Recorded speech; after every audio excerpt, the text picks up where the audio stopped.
Hello everyone, welcome to my class of ecosystem। आज हम लोग इस क्लास में जो है डिस्कस जो करेंगे वो सेकंड पार्ट है इकोसिस्टम का। और इस इकोसिस्टम के सेकंड पार्ट में जो हम लोग पहलू को डिस्क्राइब करेंगे वो एबायोटिक कंपोनेंट है। इस वीडियो को थोड़ा पहले अपलोड कर देना चाहिए था, थोड़ा सा टाइम लगा क्योंकि एक पर्टिकुलर प्रोग्राम को बनने में टाइम लगता है। उसी में बीच में बहुत सारे वेबिनार्स भी रन कर रहे हैं जिसमें अलग अलग पॉइंट पे हमको लेक्चर देना पड़ता है, तो थोड़ा सा व्यस्तता रहती है। तो इकोसिस्टम में जब हम इसके प्रीवियस में वीडियो में देखे तो उसमें हम लोगों ने देखा कि इकोसिस्टम एक वास्ट फंक्शनल यूनिट की तरह काम करता है और उसी वास्ट फंक्शनल यूनिट को हम ग्लोबल लेवल पे देख रहे हैं। इसीलिए ये जो आपका प्रेजेंटेशन मेरा है ये अलग अलग सीरीज़ में जा रहा है। आज हम इसको एबायोटिक कंपोनेंट को ब्रीफ करेंगे। My name is doctor Prakash Chand Tiwari, assistant professor, coordinator IRS ISRO outreach, department of environmental science, Kamla Nehru institute of physical and social sciences, NAK Sultanpur. स्वागत करते हैं हम आपका अपने प्रोग्राम में जो कि ई क्लास है, ई कंटेंट के साथ ई टॉपिक्स। तो एबायोटिक कंपोनेंट की जब हम बात करते हैं तो बेसिकली मूलभूत तत्वों की बात उन कंपोनेंट्स की निर्भरता दर्शाती है। जैसा कि मैंने पढ़ा अभी कि कोई भी इकोसिस्टम होगा पूरे ग्लोब में, पूरे ग्लोब का कोई भी इकोसिस्टम होगा, उसकी एग्जिस्टेंस के लिए रिस्पॉन्सिबल जो फैक्टर होता है वो एबायोटिक है। और एबायोटिक को आप कह सकते हैं कि बिल्डिंग ब्लॉक्स, क्योंकि आप जब लिविंग्स लॉ ऑफ मिनिमम को पढ़ेंगे, उस पर भी मैं एक स्लाइड कर रहा हूँ। लिविंग्स लॉ ऑफ मिनिमम कहता है कि सर्वाइवलिटी उस चीज़ पर निर्भर करती है जो मिनिमम मात्रा में होती है, उस पर नहीं करती है जो मैक्सिमम मात्रा में होती है। तो यही चीज को अगर हम सक्सेशन पे देखें जो कि फ्रेडरिक क्लीमेंट ने डिस्क्राइब किया है, और सक्सेशन में क्लीमेंट ने बताया कि पहले जो पाइनियर स्टेज है, पाइनियर स्टेज जो होता है वो बिल्ड करता है उस एनवायरनमेंट को जिस एनवायरनमेंट पे कोई भी सिस्टम जनरेट करे, कोई भी कम्युनिटी एग्जिस्ट करे, कोई भी कम्युनिटी जो है अपने स्टार्ट से और क्लाइमैक्स तक जाए। तो ये सारा ये जो स्टार्टिंग बिल्डिंग ब्लॉक है वो एबायोटिक कंपोनेंट्स ही हैं। तो हम कह सकते हैं कि अगर ecosystem is a unit of biome, global biome, तो abiotic components are the building blocks of the global biome ecosystem.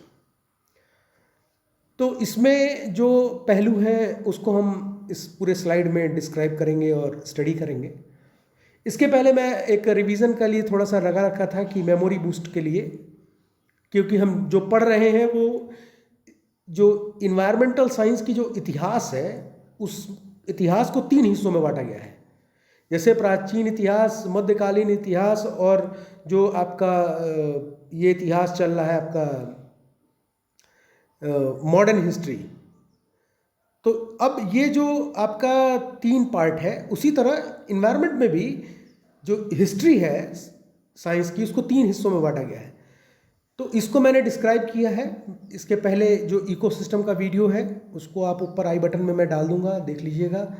और हिस्ट्री ऑफ इन्वायरमेंट जरूर देखिएगा क्योंकि वहीं से इन तत्वों को मैं आगे लेकर कंपोनेंट्स को डिस्क्राइब कर रहा हूँ।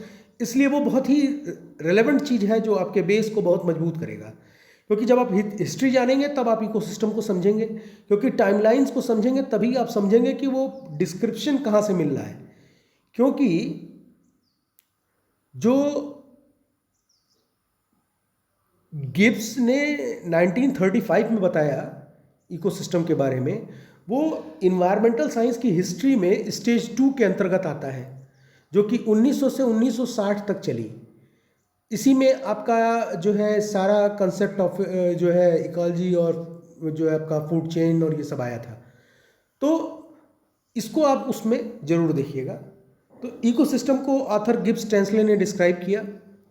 उन्होंने बताया कि ये transfer of material between organism and their environment होता है, और इसी को उन्होंने डिफाइन भी किया अपने इकोसिस्टम के डेफिनेशन में। इसको पढ़ने के बाद से एक निचोड़ डेफिनेशन का इकोसिस्टम का मैंने भी डिस्क्राइब किया कि an ecosystem is defined as unified dynamic complex of biotic communities and abiotic interacting as an functional unit in nature. अब बायोटिक कम्युनिटी का इंटरैक्शन हो रहा है किससे? एबायोटिक से। और एबायोटिक क्या है? एबायोटिक ही उसको फंक्शनल किंगडम ऑफ नेचर बनाता है, इकोसिस्टम को फंक्शनल किंगडम ऑफ नेचर बनाता है एबायोटिक कंपोनेंट। अब जैसे इस तरह स्लाइड है, उसी तरह प्रीवियस में भी स्लाइड उसमें पावर पॉइंट में है कि एबायोटिक अब स्ट्रक्चरली इकोसिस्टम तो दो भाग में बटा है, एबायोटिक एंड बायोटिक। अब एबायोटिक को हम इलेबोरेट कर रहे हैं, तो जब हम एबायोटिक को इलेबोरेट करेंगे तो हमारे पास तीन मुख्य फैक्टर्स दिखते हैं। पहला है क्लाइमेट, दूसरा है इडेफिक और तीसरा है टोपोग्राफिक। बहुत सारी किताबों में इडेफिक के साथ ही टोपोग्राफिक लिख दिया है, वो गलत है, वो मैं नहीं मानता। क्योंकि टोपोग्राफिकल ट्रेन को जब मैं आपको बताऊंगा अभी आगे, तो ये एक वास्ट डायमेंशन है, ये अलग ही ऑरा ऑफ डेफिनेशन है, अलग ही एक जो है टर्न दे रहा है, अलग ही एक मूवमेंट देगा इकोसिस्टम को, और वो इकोसिस्टम में ब्यूटी क्रिएट करता है। तो इसको अभी हम अलग, इसीलिए मैंने इसको अलग लिखा है। ये ध्यान रखिएगा, जो मैं यहाँ पे डिस्क्राइब कर रहा हूँ वो सब ऑथेंटिकली करेक्ट है, और बहुत ही पढ़ने के बाद इसको यहाँ पे मैं कोट करता हूँ, क्योंकि यूट्यूब है और ये मेरा इंडिविजुअल चैनल नहीं है, ये मेरे डिपार्टमेंट का चैनल है, और इसलिए मैं अपने डिपार्टमेंट को रिप्रेजेंट कर रहा हूँ। मेरा डिपार्टमेंट KNIPSS का पार्ट है, तो ये तो हो ही नहीं सकता कि इसमें कोई मैं गलत जो है आपको इन्फॉर्मेशन को इसमें इनपुट करूँ। तो इसीलिए ये इडेफिक फैक्टर को मैंने अलग रख दिया है। इडेफिक फैक्टर का जो रोल है वो हर जगह आपको देखने को मिलेगा, क्लाइमेटिक में भी देखने को मिलेगा, आपको इडेफिक में भी देखने को मिलेगा। इसीलिए इडेफिक टोपोग्राफिक को मैंने अलग रखा है, क्योंकि जब बड़े लेवल पे आप रिमोट सेंसिंग की बात करते हैं, तो रिमोट सेंसिंग से जब किसी भी टोपोलॉजी की मॉनिटरिंग करते हैं तो टोपोग्राफिक फैक्टर को इंपॉर्टेंस वहां पे दिया जाता है। अब ग्लोबल एबायोटिक फैक्टर की मेकिंग कैसे बनता है, तो हम जानते हैं धरती अपनी धुरी पर 23.5 डिग्री झुककर घूम रही है, और ये घूमने के साथ हमारे साथ एक हमारे मामा भी हैं, चंदा मामा भी बंधे हुए हैं इसी से, और ये लोग चक्रा मार रहे हैं। ठीक, इसी के साथ धरती सूरज के चारों ओर एक परिधि में रोटेट करती है। तो जब धरती अपने धुरी पर घूम रही है तो हमारे यहाँ दिन रात होता है, और चूंकि हमको पढ़ना एबायोटिक कंपोनेंट ग्लोबली है, तो हमको वो फैक्टर को कंसीडर करना पड़ेगा जो अर्थ के रोटेशन से जनरेट होता है, मतलब क्लाइमेट। सन के चारों ओर अर्थ जब रिवॉल्व अराउंड करती है तो क्लाइमेट फॉर्मेशन होता है, और ये क्लाइमेट फॉर्मेशन हमारे धरती पर अलग अलग लैटिट्यूड लॉन्गिट्यूड पर जो है इकोसिस्टम को क्रिएट करता है, अलग अलग फैक्टर्स को उसमें जनरेट करता है, जो कि इकोसिस्टम को वहाँ पे डिज़ाइन करें, उसको सपोर्ट करें, सपोर्टिव फैक्टर्स। तो हमारी अर्थ सन के इंक्लिनेशन लाइट पड़ रही है। यहाँ पर एक चीज़ और आपको बता दें, हमारी अर्थ वेस्ट से ईस्ट की तरफ घूमती है, इसीलिए सूरज हमको ईस्ट में दिखता है। Sun rises in east and set in west, पर हमारी अर्थ वेस्ट से ईस्ट घूम रही है। अब ये हमारी अर्थ घूमते हुए सन के चारों ओर अलग अलग लॉन्गिट्यूड लैटिट्यूड पे क्लाइमेट का निर्माण करती है, क्योंकि सनलाइट इंपाउंड जब होती है हमारे अर्थ पे, तो अलग अलग लैटिट्यूड लॉन्गिट्यूड पे अलग अलग वेवलेंथ में होती है, अलग अलग एनर्जी क्वांटा में होती है, और ये जो एनर्जी क्वांटा है ये वहाँ पे लाइफ को अलग तरीके से सपोर्टिव सिस्टम बनाता है। नहीं तो ऐसा ना होता कि पूरे धरती पर यूनिफॉर्म लाइफ होती, जो लोग 0 डिग्री सेंटीग्रेड पे जो पौधे पाए जा रहे हैं वही ट्रॉपिकल्स में भी पाए जाते हैं।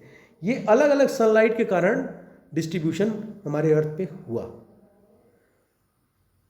इसमें आप देख रहे होंगे एक ये जो ब्लू है ये है आपका 0 डिग्री, ये नॉर्थ पोल की तरफ बढ़ रहे हैं 30 डिग्री, 60 डिग्री और ये 90 डिग्री।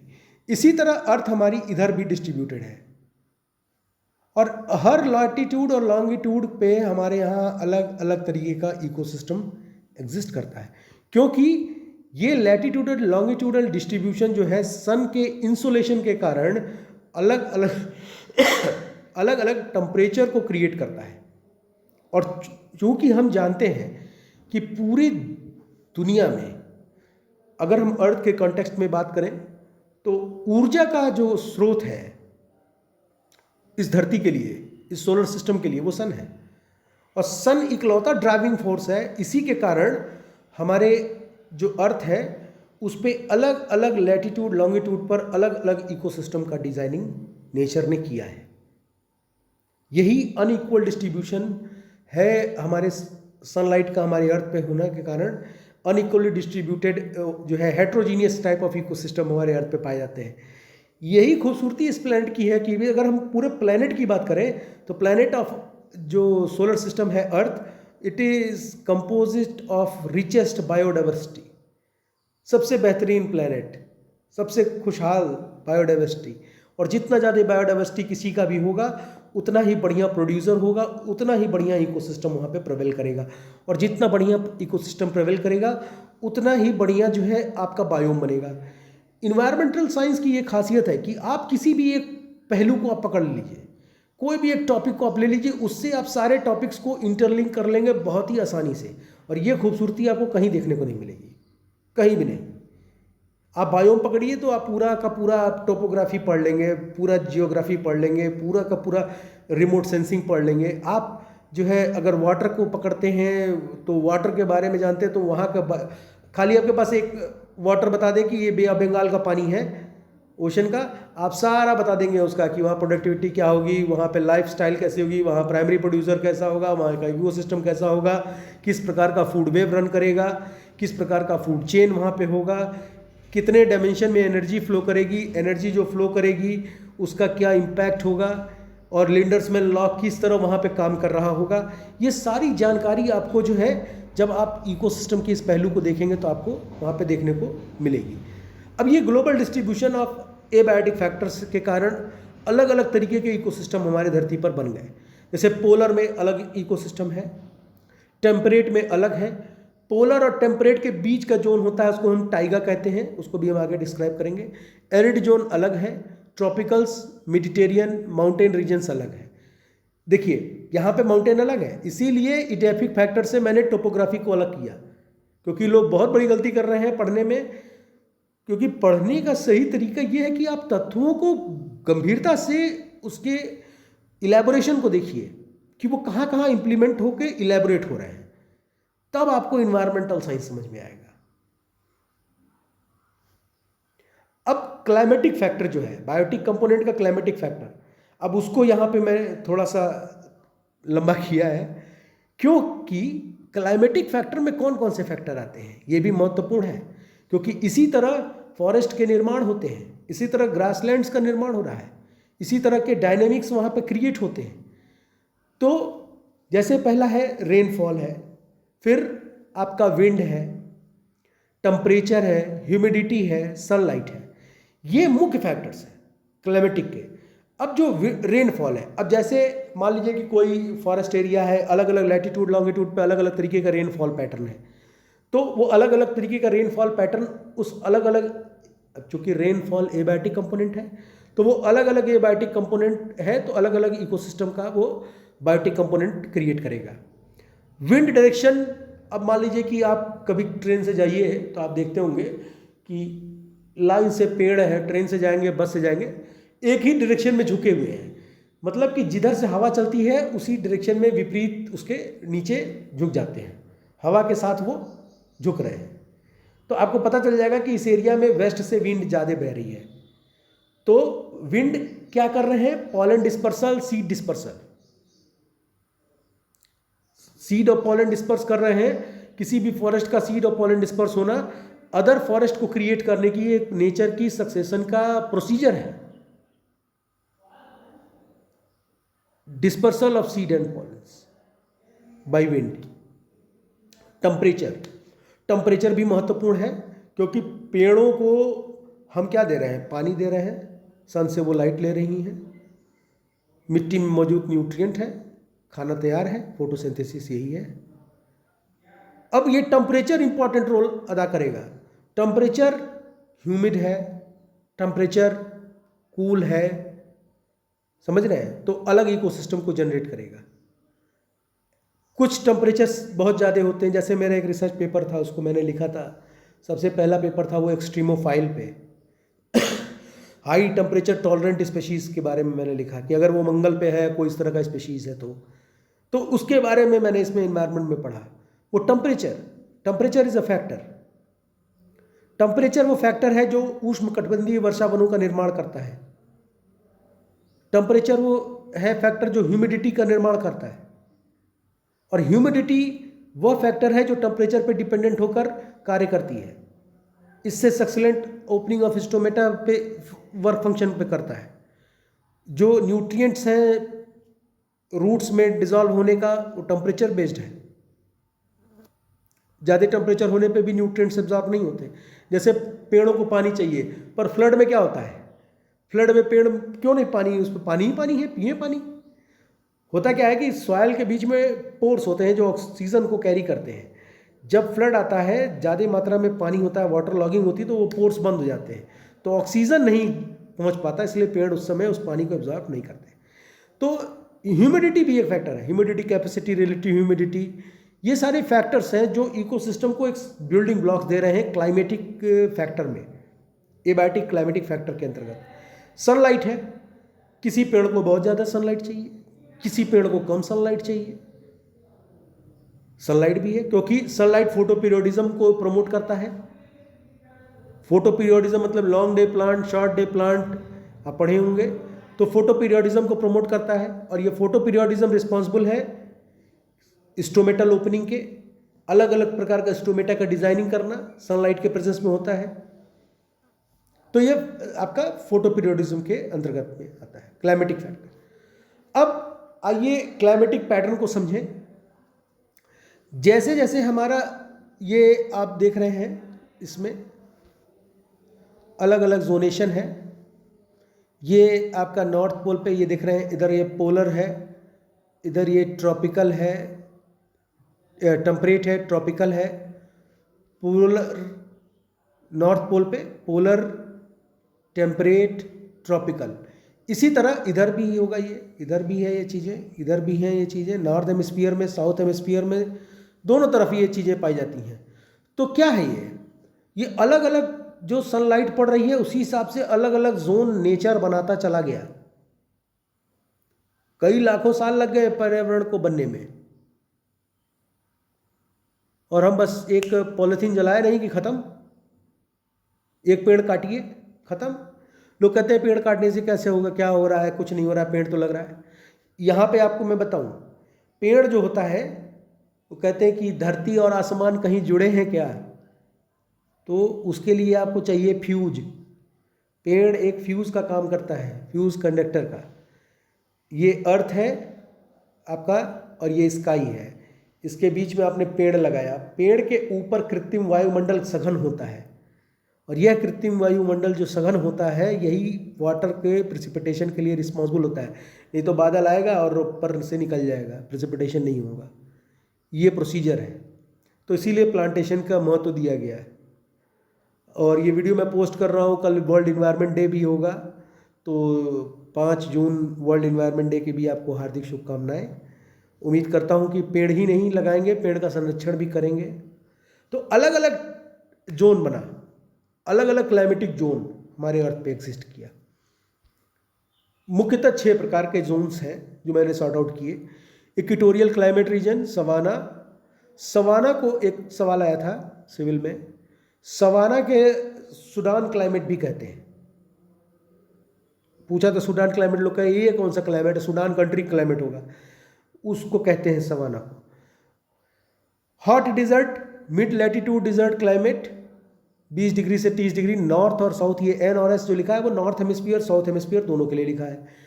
फिर वार्म टेम्परेट वेस्टर्न मार्जिन और मेडिटेरियन क्लाइमेट 30 डिग्री से 40 डिग्री के बीच में, 30 to 40 degree north and south both hemisphere. Cold temperate taiga of Siberia and Arctic polar tundra climate at 90 degree north and south. अब taiga और tundra को मैं अभी आगे इलेबोरेट करता हूँ, क्योंकि अक्सर बच्चे कंफ्यूज हो जाते हैं कि टाइगा क्या है, टुंड्रा क्या है। टाइगा टुंड्रा कहीं पूछ देता है तो वो अपने में ही गोल गोल गोल गोल घूमने लगते हैं। बहुत सरल है, मैं आपको और एकदम सरलता से समझाता हूँ। ये मैप आप देखिए, इसमें आप एक होराइजन देख रहे होंगे,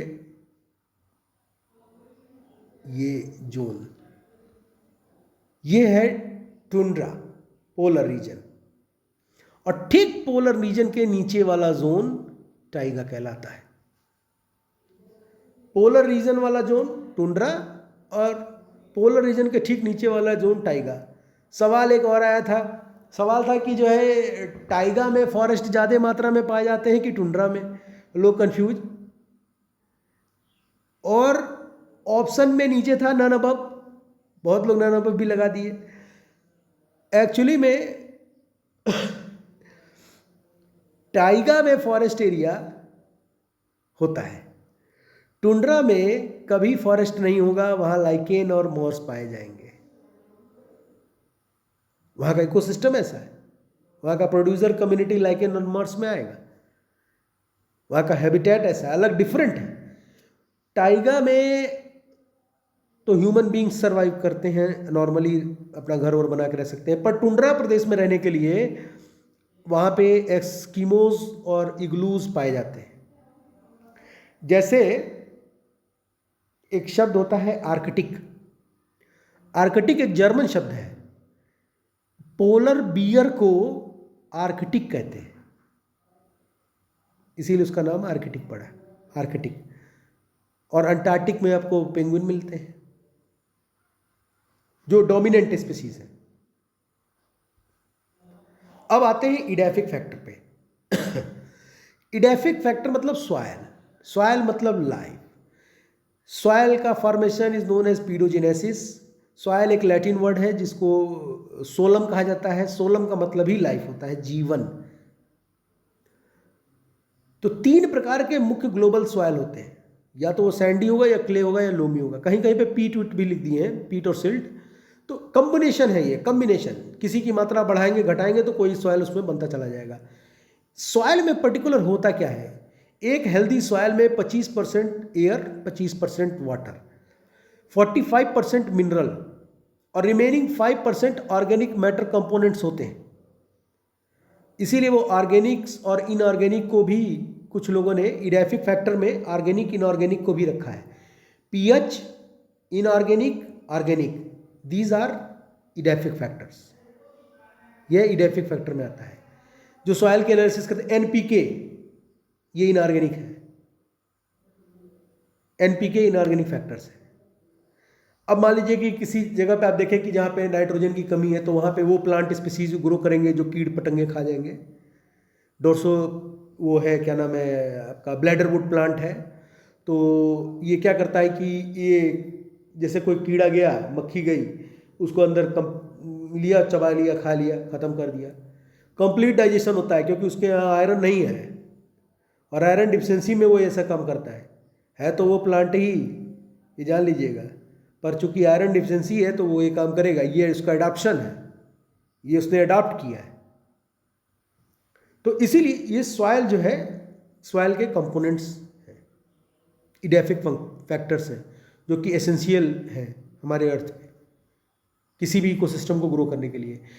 एबायोटिक की डिपेंडेंसी बायोटिक पर जो है कम है, पर बायोटिक की डिफिशियंसी एबायोटिक पर बहुत ज़्यादा है।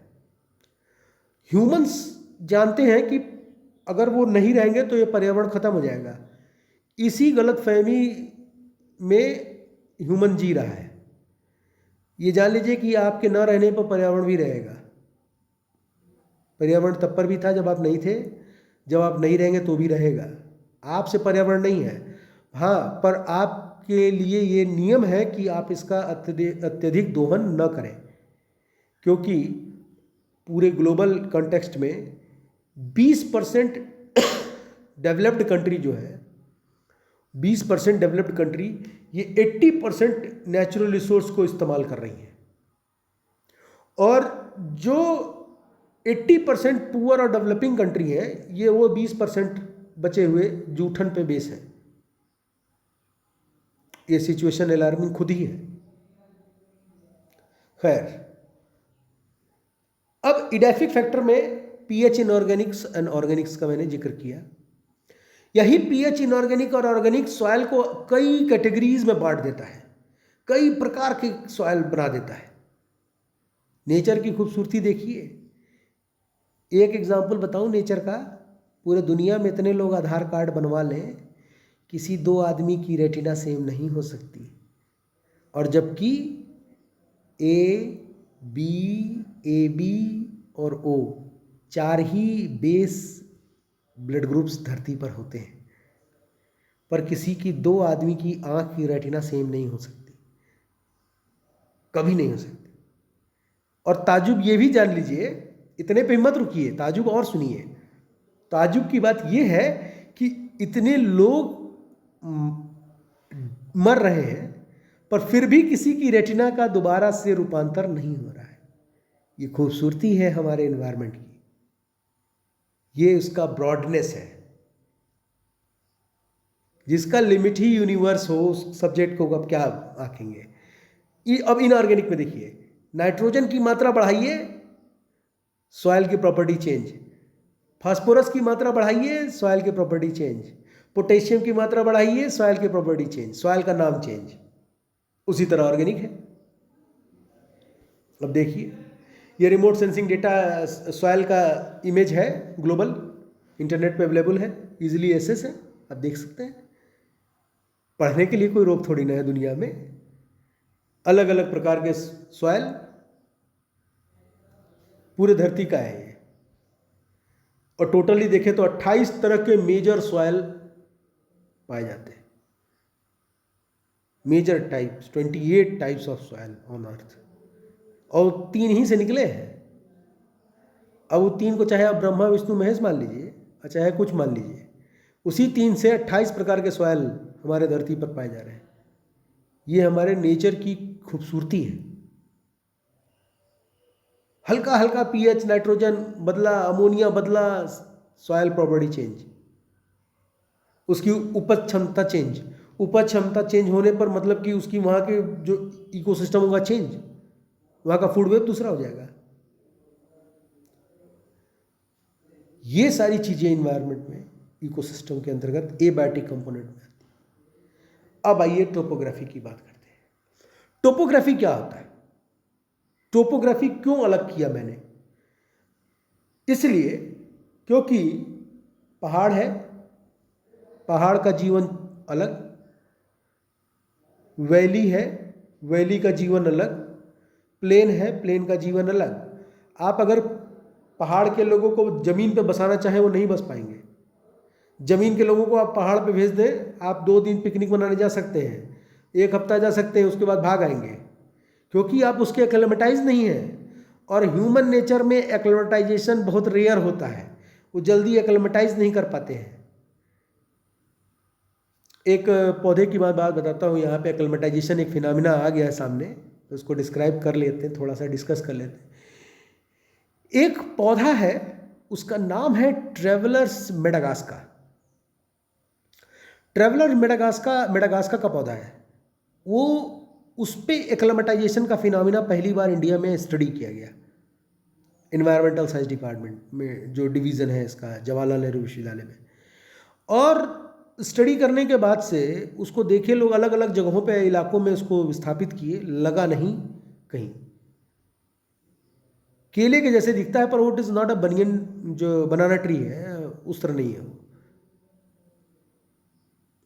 ये एक्लेमेटाइजेशन है। आप अब एक्लेमेटाइजेशन को आप्ट किसको कहते हैं? अब एक टू आपके यहाँ खरपतवार की तरह उग जाता है पार्थेनियम, जिसको कांग्रेस ग्रास कहते हैं। इससे एक वीडीसाइड निकलता है पार्थेनॉल। पर पार्थेनियम इकलौता ऐसा पौधा है जो 24 घंटा आपके वायुमंडल से ऑक्सीजन खींचता है। वो ऑप्ट कर गया इंडिया में, एक्लेमेटाइज कर गया।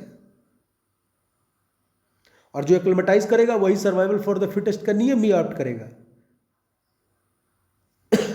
इसीलिए अलग अलग टोपोग्राफी अलग अलग इकोसिस्टम को जन्म देती है। ये टोपोग्राफी अलग अलग इकोसिस्टम को on the basis of solar radiation के इंसोलेशन, क्लाइमेट में वो जो टेम्परेचर में बता रहा था, और सनलाइट, उसके कारण अलग अलग जीवन को ये प्रमोट करती है, अलग अलग जीवन के सिस्टम को सपोर्ट करती है। लाइफ सपोर्टिंग कंपोनेंट्स यहाँ पे हर बायोटिक कंपोनेंट के लिए अवेलेबल होता है, अलग अलग मात्रा में होता है। एक एग्जाम्पल और आप देखिए, 3 इडियट देखा होगा। 3 इडियट में आप देख रहे होंगे कि एक तरफ फुंगसुक वांगडू का वो स्कूल रहता है, और उस स्कूल को लद्दाख में बनाया गया है, जो लद्दाख एकदम रॉकी इलाका है। और उसी माउंटेन के दूसरे साइड में आप देखिए कश्मीर की हरी वादियाँ जहाँ सेब उगता है। ताजुब है और अंतर है। खाली सनलाइट के इधर से उधर होने पे पूरा इकोसिस्टम ही चेंज हो जा रहा है। हर, जैसे मैंने बताया था कि लेवल ऑफ प्रोडक्टिविटी भी चेंज होती रहती है इकोसिस्टम के वेरिएशन पे, और ये सब सनलाइट के कारण होता है। इसीलिए मैं कह रहा हूँ कि एबायोटिक कंपोनेंट ज़्यादा रिस्पॉन्सिबल है किसी भी इकोसिस्टम को सस्टेन और मेंटेन करने के लिए, क्योंकि एबायोटिक कंपोनेंट जो बिल्डिंग ब्लॉक्स बना दे रहे हैं सक्सेशन में, वो महत्वपूर्ण भूमिका अदा हो रही है ग्लोबल लेवल पे। इसीलिए, और मुख्यतः जो आपका टोपोग्राफिक सेगमेंट है उसमें आपका वैली, प्लेन, लेक्स, रिवर, हिल, माउंटेन, ये सब आते हैं। कहीं कहीं पे जो क्लासिफिकेशन है उसमें हाई माउंटेन, मीडियम माउंटेन, लो माउंटेन, हिल्स, प्लेन्स को भी रखा गया है। इस तरह भी बताया गया। तो दोनों तरीका सही है। जो तरीका आपको दोनों में से सरल लगे आप ऑप्ट कर सकते हैं। ये सारा जो है एबायोटिक कंपोनेंट के बारे में इकोसिस्टम के था। और अगर आपको ये वीडियो अच्छा लगा तो लाइक और सब्सक्राइब कर दीजिएगा एबायोटिक कंपोनेंट पे। अब नेक्स्ट जो है वो बायोटिक कंपोनेंट को एलैबोरेट करेंगे ग्लोबली, और अगर आप व्यू कर रहे हैं तो उसको लाइक कर दीजिएगा। बाकी आपको अगर इसमें कोई चीज़ चाहिए और जानकारी तो नीचे जो है मैं शेयर कर दूंगा अपना व्हाट्सएप नंबर डिपार्टमेंट का, और आप उस पर हमसे क्वेश्चन क्यूरीज कर सकते हैं। Thank you very much. अच्छा लगा, जल्द ही मिलते हैं।